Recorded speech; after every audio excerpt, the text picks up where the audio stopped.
Welcome to Let's Hear It. Let's Hear It is a podcast for and about the field of foundation and nonprofit communications, produced by its two co-hosts, Eric Brown and Kirk Brown. No relation. Well said, Eric. And I'm Kirk. And I'm Eric. The podcast is sponsored by the College Futures Foundation, which envisions a California where post-secondary education advances equity and unlocks upward mobility now and for generations to come. To learn more, visit collegefutures.org. You can find Let's Hear It on any podcast subscription platform. You can find us online at letshearitcast.com. You can find us on LinkedIn and, yes, even on Instagram. And if you like the show, please rate us on Apple Podcasts so that more people can find us. So let's get on to the show. Welcome in. Welcome back. You found us. We found you. We're glad you're here. We're glad to have you. We're here. It's Let's Hear It. Mr. Brown, welcome in. Oh, thank you. Thank you for welcoming me in. I feel welcome.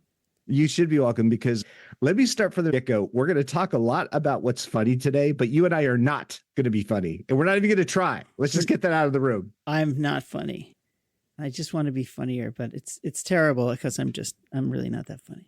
We'll play it straight, but this is a great conversation. And this is something that we all need to be thinking about. And actually, you know how I always have these great ideas based on your interviews? I've got a great idea based on this interview, and we'll save that for afterwards. No, I know how you always think you have great ideas based on the interviews. You're so glad to have me on this podcast. So set this up because there's a lot to talk about here. There's so much to talk about. I spoke with Esteban Gast, who is the comedian in residence at Generation 180, a nonprofit working to inspire and equip people to take action on clean energy. He is a climate comedian. Just, let that wash over you, Kirk. You did not hear that incorrectly. He is the comedian in residence. We would all kill for this title. We'd kill for this role. No, because then you have to be funny about true. Climate, which I guess might as well be funny about climate because there's precious little else to laugh about right now. Oh my goodness. That's how our democracy spins into the abyss. Let's go to this interview because Esteban Gast, so gracious, so funny, so thoughtful to come join us on the podcast. And oh my gosh, Generation 180. Is it possible this is the first comedian in residence in the history of our country that's worked on climate change? It might be. I don't know. Who knows? It might be. It's a Mount Rushmore one. It's certainly one of very, very few, if that's the case. But we'll talk more about, and I talked about it in the interview, we'll talk more about how do you use different ways to communicate, to advance your message and to make the world a better place and to engage your audience and stuff like that. And I think Esteban and what Generation 180 is doing is an object lesson in good communications. So I'm setting the volleyball for you to spike it. There we go. Esteban Gast, Generation 180 on Let's Hear It. Let's listen. We'll come back. Welcome to Let's Hear It. My guest today is Esteban Gast, writer, host, speaker, and get this, comedian in residence at Generation 180, a nonprofit working to inspire and equip people to take action on clean energy. Okay, so I'm always intimidated by people who are actually funny. So I'm a little worried about this one, but oh no, I'm going to give it a try. Welcome, Esteban. I'm scared. Eric, I'm scared too. Because first off, thanks for having me. But now I have to live up to the funny. This is how, if I'm like meeting someone and they don't have context and they go, well, sometimes I don't want to say, but they're like, oh, you're lots of fun. And then when I go, oh, I'm a comedian. And then they're like, oh. And then it's like the fun was required. It's like, this is bonus silliness. I'm not doing my job now. This is just bonus silliness. Well, your title is comedian in residence. So yeah, you are behind the eight ball on that one. You know what is the mistake? I never clarified the residence. And I think that people are like, is it the residence of life? Is it mankind? It is in the offices of Generation 180. Comedian in the office. Comedian in the office, Monday through Friday, business hours.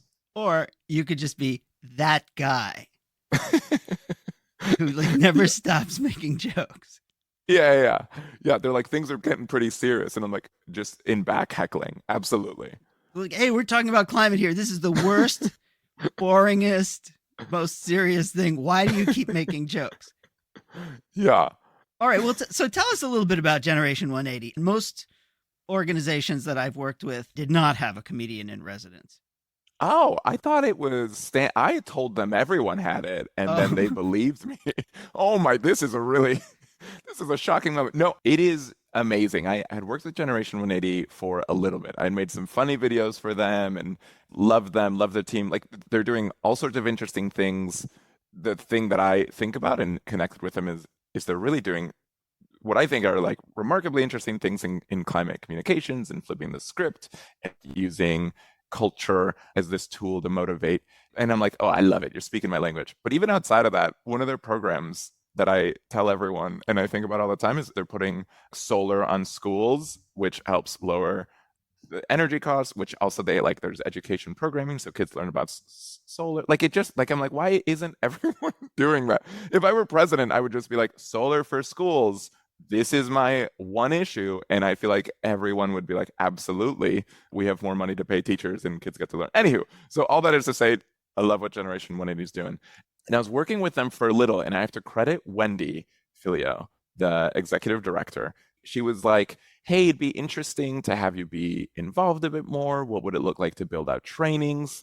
And this is key. Okay, this feels small, but this is key. Before, when I had worked with, because I have some background in education and activism, things like that. So before, when I had worked, I had been the comedian, and then they go, can you be a marketing consultant? Can you make like these things that how sort are of your plumbing removed skills? yeah. And I was like, hey guys, it should be important to note that I'm a comedian, but I worked for political campaigns, and they're like, can you help design flyers and manage people? And I was like, sure, but I do stand-up comedy, but sure, of course I want to help. And this is where Wendy changed everything, and she went, hey, we'd love for you to be involved. You can still be doing comedy things. Let's just make a role called comedian in residence, and you get to help make videos, and you get to help create these comedy training programs. You get to help work with us to make things a little bit sillier and funnier. You get to work with our communication. Like, she's like, just still be a comedian, but just with us some of the time. And that, to me, I was like, you can, I mean, we made the joke, but truly I was like, you can do that? Like, I'm like looking around being like, is anyone going to be like, no, you can't? You're going to lose your nonprofit status. Yeah. It has to be serious and terrible. Yeah, absolutely. Not profit. It's just already sounds sad. We're defining it by the things it isn't. I'm looking around, and apparently this is my 3rd year, so you can do it. Wow. I think. No one has told us otherwise. That's impressive. The IRS hasn't come banging on the door? They have, but I won't answer. I just won't answer. Yeah. Well, so you're a part of Generation 180, which is working on clean energy in a lot of ways. They're doing it in very straightforward ways and also in funny and fun and engaging ways. You also have a climate comedy cohort. Yeah. Okay, which is it's fun to say, which is nice, but it sounds like a different approach talking about climate change, which, as we all know, is one of the funniest subjects on Earth. Very easy to pitch people on climate comedy. How do you do climate comedy? I think it is the way that you do any comedy. How's that? To me, if you look at what comedy has done, if you look at the best comedy specials of all time, right? Even if we sit here and we go, George Carlin was amazing. George Carlin talked about really heavy things, including occasionally actually climate change and the climate crisis. A few jokes here and there. But he talked about these really heavy things, right? And you look at Richard Pryor and you look at all these folks, even in the last year, some of the most beautiful stand-up specials and meaningful specials have been. Mark Maron talked about it's From Bleak to Dark. It won a bunch of awards, and it's about the passing of his longtime partner, and he's mining that for comedy. So for me to think, hey, the climate crisis is a heavy topic, to me, I go, yeah, actually, that's actually exactly where comedy goes and shines a light into those dark places, and it makes us feel less alone. Comedy is really great for showing hypocrisies. It's showing it in the world, even within ourselves, right? So you can write a joke about grieving someone, and then having a good day and feeling guilty because you should be sad and what that means. And oh my goodness. And then you can write a joke about the same structure, the same thought process of being at the airport and forgetting your water bottle, so you have to buy a plastic water bottle, and then you don't want to, so then you're on the plane and then you're really thirsty, but you feel really morally good about yourself, but then you eventually break and you go and then you end up buying 2 water bottles because you're so thirsty because you went so long without water trying to take a moral stance, and then as you're drinking the water you're like, wait a minute, why do I feel guilty? Corporations are doing all these different things and I'm sitting here on the plane with a stomach ache because I feel like I'm morally bankrupt because I wanted to be hydrated. Whatever are all these complexities and contradictions and everything exist if you're writing a joke about anything. So I think when it comes to climate, it's like the same approach of making it really human, finding these things that maybe we all do but we don't acknowledge, pointing out hypocrisies, pointing out inconsistencies.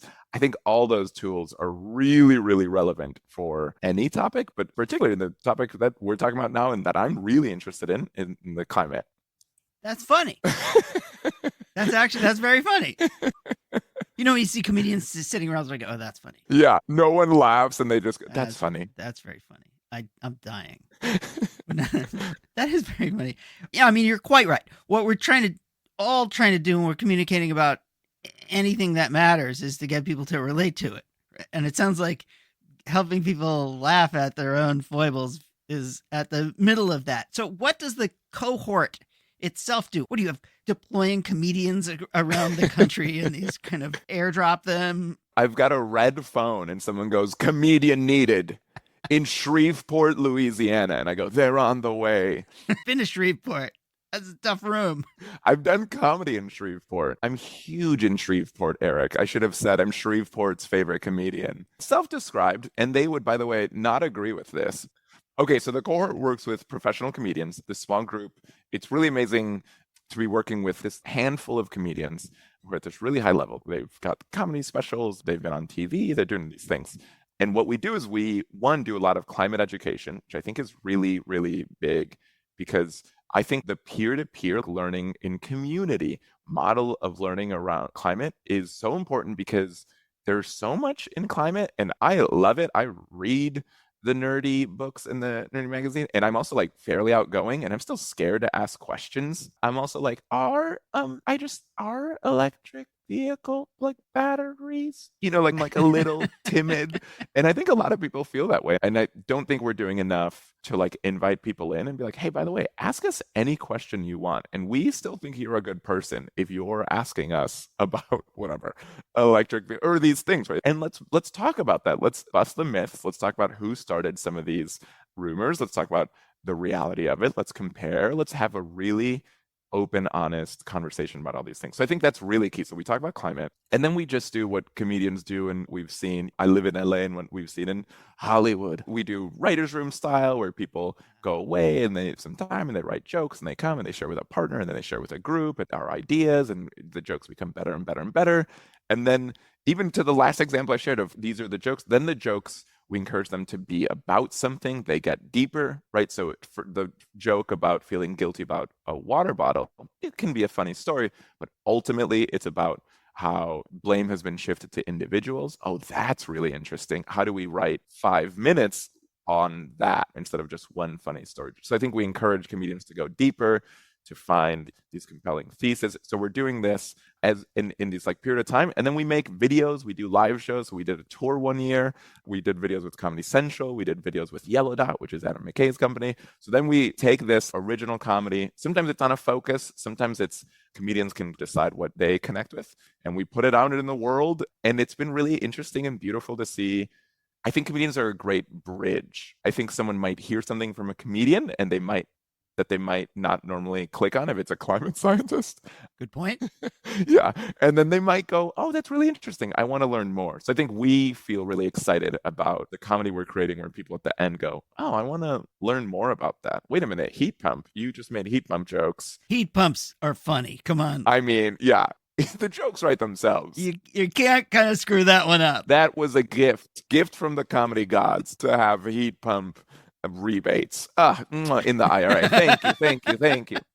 Thank you, Uncle Joe, for the comedy gold. We're telling the Biden administration if they could just have sillier names then we would tell everyone about everything they're doing. But instead, you could read all 22,000 pages of very cleverly named Inflation Reduction Act. Yeah. Okay, so I have a favor to ask you. Absolutely. And feel free to say not just no, but hell no. But if you say yes, then I have evidentiary proof that you agree to this. Can I just sit in your writer's room and just watch? Always wanted to be in a writer's room because it sounds like a lot of fun. And I just want to sit there and I want to watch. I'll be quiet. I promise not to crack any jokes. First off, yes. Okay. Secondly, you heard it here, folks. Eric, here's do you want to know the bummer? You're lying. Is everything I've told you is a lie? No, I think you will see the iterative process of comedy is very fun, but the first jokes, like the first half of everything, is gonna not be funny. I'm prepared to be devastated. Yeah. I just want you emotionally to know that you're gonna sit in a room and someone is gonna stand and go, "I'm thinking about something like wind." And someone help me out here. And then you're going to sit there and go, I can't believe I made Esteban promise that I should be here. Wow. Okay. All right. I will hold you harmless against my own dissatisfaction and dejection of the not funniness of the writer's room, because I know it's going to pay off. Not funny at the beginning. At the beginning. No. Yeah. Clearly. And at the end, you'll go, oh my goodness. And then, yeah. In Nirvana. Yeah. Okay, we're going to take a very quick break with Esteban Gast, who is the comedian in residence at Generation 180. We'll be right back after this very short break. You're listening to Let's Hear It, a podcast about foundation and nonprofit communications, hosted by Eric Brown and Kirk Brown. If you're enjoying this episode, you may just be a rule breaker.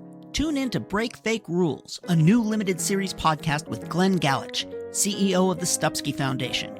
Hear from leaders in philanthropy, nonprofits, government, media, and more to learn about challenges they've overcome by breaking fake rules and which rules we should commit to breaking together. We are also sponsored by the Conrad Prebys Foundation. Check out their amazingly good podcast, and we're not just saying that, Stop and Talk, hosted by Prebys Foundation CEO Grant Oliphant. You can find them at stopandtalkpodcast.com. And now, back to the show. And we are back with Esteban Gast, I would say officially the funniest guest in the history of Let's Hear It. And that's saying a lot. There's some very funny people who've been on this show. Oh my goodness. But right now you are right at the top. And let's just, hope that you stay there, because with comedian in your name, you're going to have to make us laugh every second of every day. Make me laugh, schmuck. I think that's what most people say to you, right? No, and they treat me with that disdain. Almost everyone calls me schmuck. I've been meaning to talk to someone about this. I think low expectations are perfect. That's all you ever want in life, because you can only exceed them. You're talking about how you're taking a complex issue like climate change and something that people usually don't want to talk about, or which is boring, or goes over their head or something like that, and making it an engaging subject. What are you hearing back? How are you finding ways to continue to talk about this issue that creates some value, like it gets people working or doing or feeling better about things? They don't want to just sit in the room and hold themselves and rock back and forth and pretend that stuff is happening. Tell me about the good stuff that's happening as a result. I think there's so much good stuff, and it feels very varied. Very varied? Very, very, very, very. I think when we take something that's issue specific, like the Inflation Reduction Act, right, and we made some jokes about that, I think that is awareness. And I think what is really nice, it's unlikely messengers of what the IRA does, right? So I think we are telling people that normally would not know about this, or we're telling them, and we're also like this audience surrogate. So we go, hey, there's actually this amazing climate thing that happened. It's called the Inflation Reduction Act. I know, the name is weird. I might go, hey, everyone, the Inflation Reduction Act is the new climate legislation bill that President Biden passed. Here's the things that it will do. If I'm listening to that, there's already a cognitive dissonance. And I think comedians can really be like, yeah, I know, isn't that wild? And then make jokes about it, dig into it, and then be like, anyways, here's basically the news is that there's a ton of money for you to do that. There's a ton of infrastructure. Here's the thing, even cities, they get to like claim stuff. So you kind of got to nudge your city, which is cool because sometimes maybe you're like, oh my gosh, federal government, my town doesn't, and you can really speak in a way that's different. And yeah, and I think audience surrogate is a good way to think about it. I'm kind of skeptical. I'm kind of busy. I kind of just need you to tell me what it is. And a comedian can kind of cut through that. So we're seeing that in videos. We're seeing that in stand-up. We're seeing that even the way that the comedians themselves are thinking about this. One of my favorite things, and Eric, you'll see this because as we've agreed, you'll be in the writer's room as per the contract, per the vow that we've made. I'm sure it's legally enforceable. Absolutely. Yeah. I'm sue for relief. For the listeners, there's a lawyer right behind Eric who's holding up the contract that says you promised, Esteban. If you hear the knock on your door, it's the contract being delivered. None of this DocuSign nonsense. Yeah. No, we're going old school. We're going old school. One of the best things we hear is in these moments, right, where if it's on Zoom, if it's in person, wherever we are working with these climate scientists, or climate communicators, they are so curious to what comedians are grabbing, because that is also interesting. You've got the comedian brain that just is scanning things for things that are memorable and funny and weird and kind of don't make sense. So they're listening. We had David Roberts, who's wonderful, Volt's podcast. Former guest on this podcast. Former guest. That's right. And it's good to know, if I remember, you said I was the funniest guest so far. So it's just good to know. I'll tell David next time I see him. With apologies to a whole bunch of people who are now going to be really mad at me. Yeah. But David Roberts was there, and David would stop speaking and be like, wait, tell me why that's interesting to you guys. Or like, what do you guys hear about this? And it was this very interesting dialogue where I was like, yeah, this is valuable. So anyway, I'm sort of rambling all different things, but I think unlikely messengers, I think the way comedians think, I think the audience gets to be represented in that. I think comedians can also have irreverence in a way that's like, I'm figuring this out. Comedians can also be in the journey, so it's less top down. I'm telling you information. This is information that you need to process. And comedians can be like, I am processing this information with you, with the collective audience. So I think a lot of those shifts are valuable in comedy, but I know a bunch of people from all walks of life listen to this, but I think those are also just valuable communication tips of what's it look like to process with the audience, what it looks like to be like, we're going through this collective, what's less top down and more sort of peer to peer. I could keep going forever, but I know it's a limited podcast. People are sitting in their cars right now being like, he's got to wrap up. That's right. I'm about to hit my exit. Yeah. Or like, I don't want to run any longer. I want to stop my workout. Yeah. They're on a treadmill being like, please, we get it. Okay, yeah, comedy, get it. Yeah, okay. I need to cool down. One of the reasons I have this podcast is because it allows me to learn and process in real time, because otherwise I just sit in a room and stare at the wall. And what you're saying in a larger sense, for the folks that work in nonprofit organizations who work on serious things, who say, oh no, you don't understand, it's complicated. I would say to those people out there, do yourselves a favor, bring somebody into your organization, hire Esteban or one of his cronies to come in and push at your issue and ask questions about it and find the funny or find the interesting or the weird, so that you can tell your story in a way that is more engaging than it is. Because many folks doing serious work, I think, are probably missing out on an opportunity to engage with their audiences on a deeper level, because we keep it up here in the brain place instead of in some other part of your body where you hold feelings and emotions and humor and other things like that. It's also, by the way, it's a jobs bill for your ilk. I appreciate it. Yeah. Eric, anyone comes by 10% your way, the lawyer's nodding yes. No, but I also think there's something interesting to someone like a third party that isn't that deep in the weeds, if that makes sense, right? I think it's important that a comedian comes in these moments. He is literally getting this like climate education. Hey, here's all the solutions. And they can sit there and there's no obligation. Like they can be like, this feels confusing. I think there's a lot of power to that, to bring comedians or artists of any type. Because I think what is tough, and I've done this, I've been in organizations and been like, oh my gosh, I need to communicate. And you're just in it. You're just in it so much that it's tough to get that perspective. It's tough to get that, even that irreverence that I've talked about. I'm like, this is my life's work, you know? and then someone's like, absolutely, I love your life's work. but you're using this phrase, and that makes me think about something else.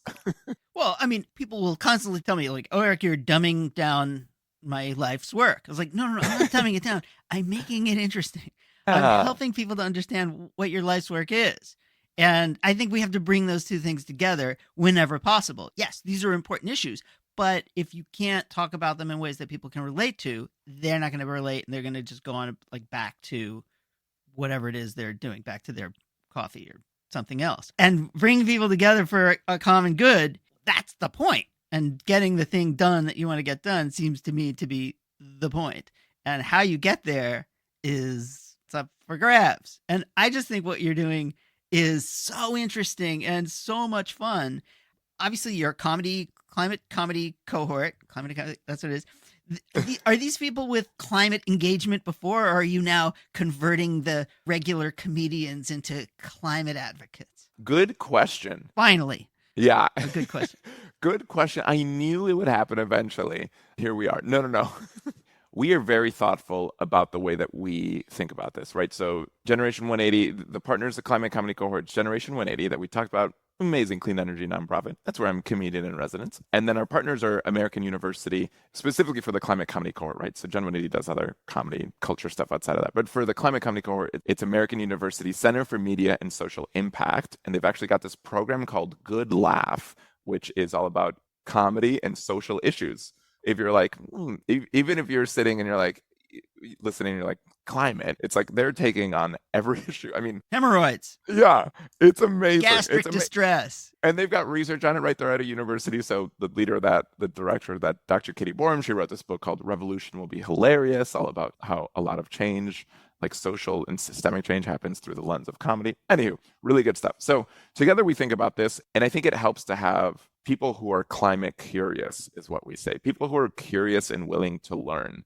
But we've had people who are like activists and comedians as well, and have worked with, we had Paula, she's amazing. She really involved with Sunrise Movement in New York, just really, really walking the walk, doing really incredible things. She's in it, and for her, it's really exciting. And she also got to take on more of a leadership role, right, in this writer's room. If we're talking about this community peer-to-peer, she gets to lead that. And then we've got other people who are like, I've always wanted to do something about this, but I don't know what. And to me, those people are really key, because I think that is where most people are. When I talk to my friends who are not in the climate space, 100% of them go, oh my gosh, I want to, I've been meaning to, I just don't know, it's a little intimidating, I don't know what to do. And isn't recycling fake anyways? And they're like, so I thought I was recycling, I'm composting, is that good? And these are some of the things that they're grabbing. So I love someone in that space, because then we get to walk them through that. These comedians then really become climate ambassadors. So they are to their own communities, in their own spaces, and they're public figures. So to their own fans, right? They're going around and they're literally doing comedy. So to their own fans, they get to be ambassadors. So for us, it's really, really important, not just that we make videos, but that the people who go through our program leave and genuinely have authentic relationship to this issue and to this movement. So that's something that we think a lot about. That's great. I love that. And in just a couple of minutes that we have left, what's next? What's the next kind of exciting comedic climate thing that you're looking forward to? Yeah, I think we feel really excited about this model. And I think we're looking to see where this model is, because I think sometimes genuinely people email me and Gen 180 and things like that. Because I think sometimes people hire artists or comedians, and comedian or the artist doesn't have that space to ask those climate questions, so then maybe they make something, they create some sort of art, but it's not rooted in their own authentic engagement, passion, interest in this, right? So something that we kind of want to say, it's like climate 101, but really that's like, hey, be passionate. Let's cultivate a genuine passion for the climate crisis and movement and everything. And then let's write some jokes. So I think we're really excited about this model, and think we've got this gift, which I genuinely mean as a gift, to be like, oh my gosh, where do we want to go? Where do we want to think about this? I'm a stand-up comedian, but what does it look like to have influences? What does it look like to look at different demographics? I'm Colombian. I lived for a bit in Puerto Rico. Latinos feel like they're not invited in certain ways, or when they are, it's like only in cheesy Spanish, right? So they go like, and the climate movement es para tú. And you're like, that's not even right Spanish. So I think there's something interesting there that I'm thinking about. So yeah, I think it is, where can this model live and make an impact. And part of that is, we've got a big election coming up. I don't know if you've noticed. I don't know if you've read the newspapers, but pretty I'm big sorry, election. No, really? There's an election? I had Yeah, no idea. it's a little bit of like dictator versus A little bit life and death, maybe? democracy. Yeah, it's just a teeny bit. I don't want to stress you out. Sounds a little dramatic. Yeah, so we're looking at all that. So Well- I know that's a vague answer, which I apologize, but that is the true answer. We're in the vague. I'm in the vague right now. Living in the vague. It's so vague. I love what you're doing. I think this is so important and so valuable. I think that there is not a single nonprofit organization on the planet that would not benefit from a comedian in residence, or at the very least, a creative person to come in and ask questions and try to make sense of what it is you're doing and to find the humanity and the engagement and all that crap. And what you're doing is kind of the funnest extreme of that. But it just teaches us so much about how do you communicate about your work in ways that are meaningful and relatable. Congratulations to you. Thank you so much for coming on and being the funniest guest in the history of Let's Hear It, Esteban Gast, comedian in residence at Generation 180. Esteban, thank you. And I'm holding you to the writer's room. This was so fun. Thank you. Thanks for having me. This was a blast. And thanks for all the kind things you're saying about artists and the role of artists and comedians in the nonprofit, in the change-making space. That is so great. And I will, as promised, Venmo you the $100 for all those compliments. No, that truly, I think a lot of people sometimes don't get it. So this is wonderful and affirming and validating. So thanks for all the thoughtfulness. Well, the kind words have the added benefit of truth. Esteban Gast, thank you again. Thank you so much. Thank you. And we're back. Okay. I want to go straight to my big idea. This was awesome. I am so glad. I'm so glad that you brought Esteban onto the podcast, and also so cool. There's so much to talk about here. But you know how, like, at a certain point, you're running an organization, and it's back in the day, and you're like, this design thing's a real thing. We should hire a designer. They're not going to be focused on a project. They're just going to design, and then designing things, right? And then they're going to design, because everything needed to design. And then it was like, oh, actually, this online thing, that's a real thing. We need to hire a web person. So you would hire these people that had a skill set that worked across your project areas, not just burrowed into a project area. Is it possible? I think I know where you're going with this. Here's the ahead. big idea. Uh-oh. Should every organization have a comedian in residence or someone like that, because of the points you made about how salient this is for stretching our muscles and thinking about how to reach different people in new and effective ways? Should everybody have somebody like this in their office? Discuss. Sure. Yes, thank you.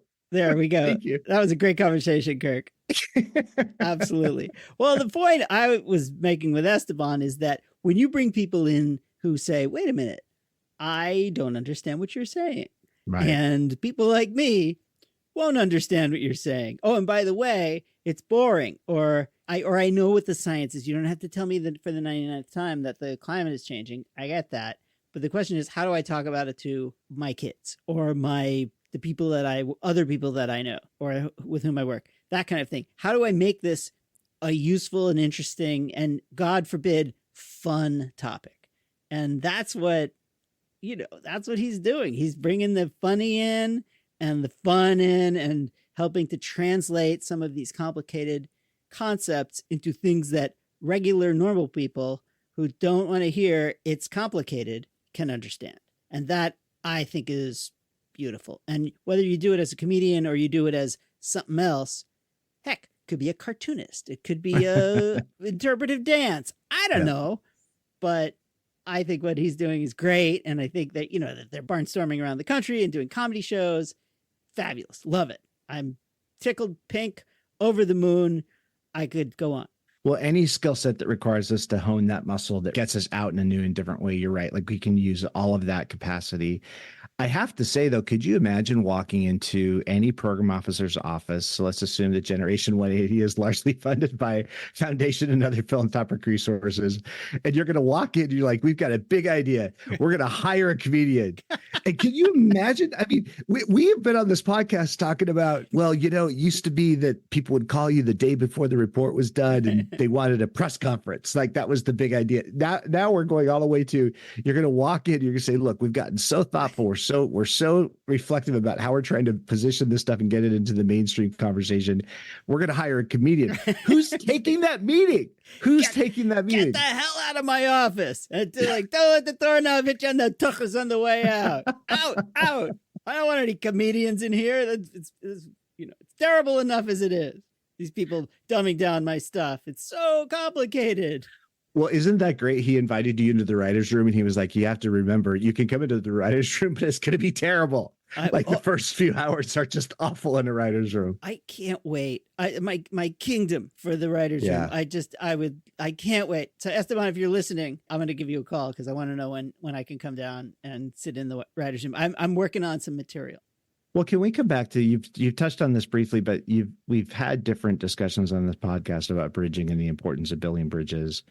And this is just a brand new and fresh one, isn't it? I mean, who doesn't want to laugh? We all want to laugh. And so what I love about this notion of introducing a comedian to help us think about how we communicate climate change is that it forces us to turn our considerations upside down, which I love. So like so often it's like, well, I'm a climate person. How do I make you a climate person? Right. It's like, no. Now I know you want to laugh. I know I want to laugh. Let's laugh together. Okay. Topically, we're going to try to marry this stuff. And I thought it was interesting how Esteban talked about, we're seeing this from some pretty, if not mainstream, like pretty substantial comic voices out there, like Mark Maron. A lot of people like to play with and have fun with the doomsaying around climate change, and I even wonder if this work around comedy and climate could actually even almost help us get the word climate out of our vernacular, because I don't even know if we know what that word means anymore. Right. It's so hard, but this notion of comedy as a bridge, it just feels like it's such a powerful way, an inclusive way to bring people together and bring people into this conversation in a new way.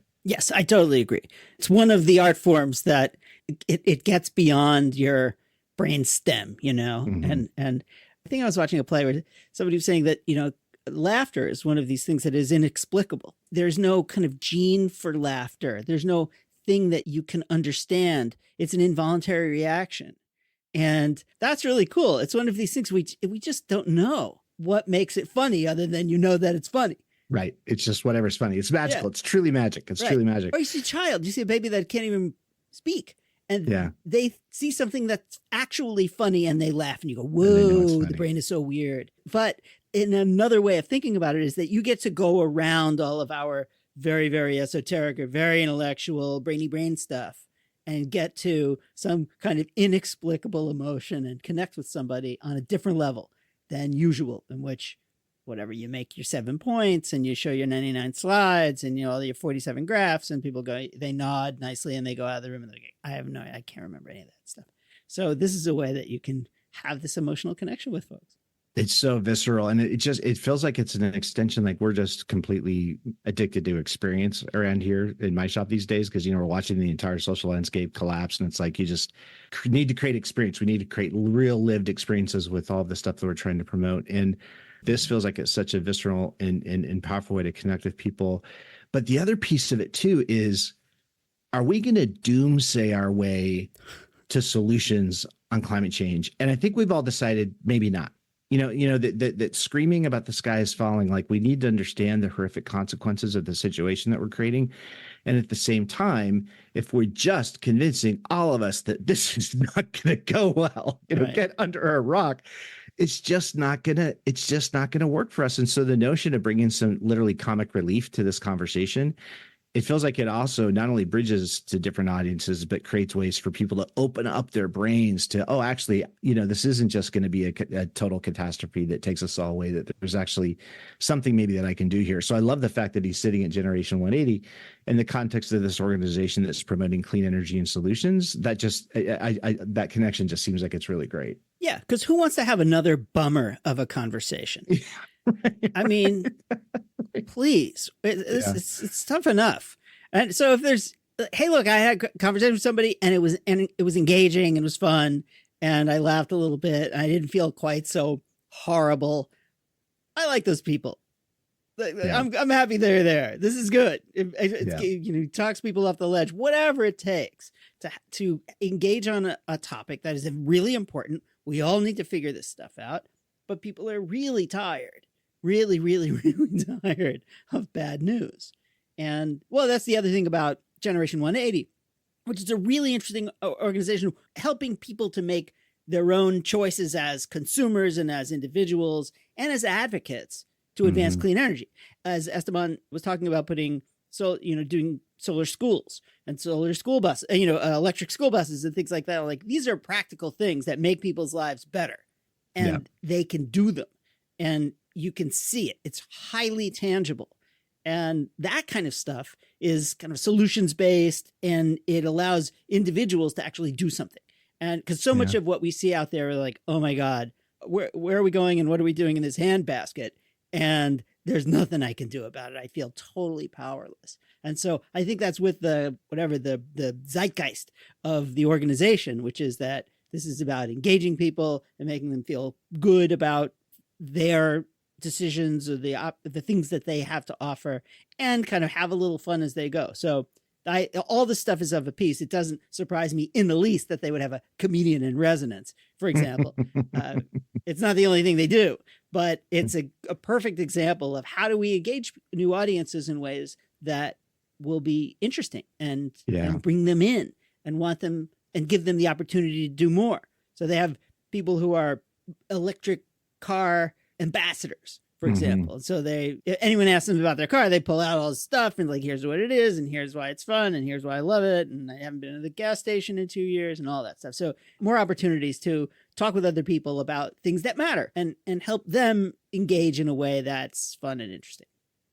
Well, unless anybody suggests that this is way too airy and there's not enough evidence and research behind it, I also love the fact that they're partnering with American University and the Center for Media and Social Impact. In fact, Eric, you missed your calling. You should go back to grad school. I've been told. Go here. You got to get a degree.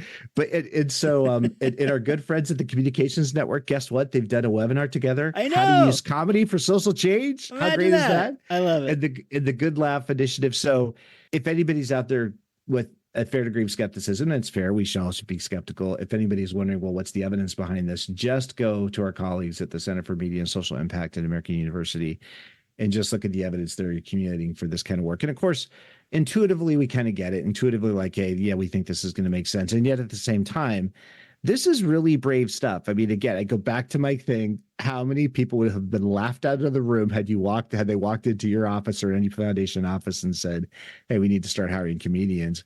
I mean, but what a progression. At least you get a laugh. I just love it. Yeah, right. At least to be funny. We need to hire comedians. Ha, ha, ha, ha, ha. Get out. So there's two things about this bridging thing that I want to talk about. So one, Esteban talked in a very funny way about comedy with an eye towards different audience segments, particularly he mentioned Latinos, that could be a really funny way to bridge stuff. And I even wondered, my goodness, is this a way to actually help cultivate a new crop of donors? Because we have so many donors in so many different segments, and they're, families of wealth or families of looking for solutions. It's really hard to find your way into an issue like climate change. It's so gnarly. It's so complicated. It's got so many facets.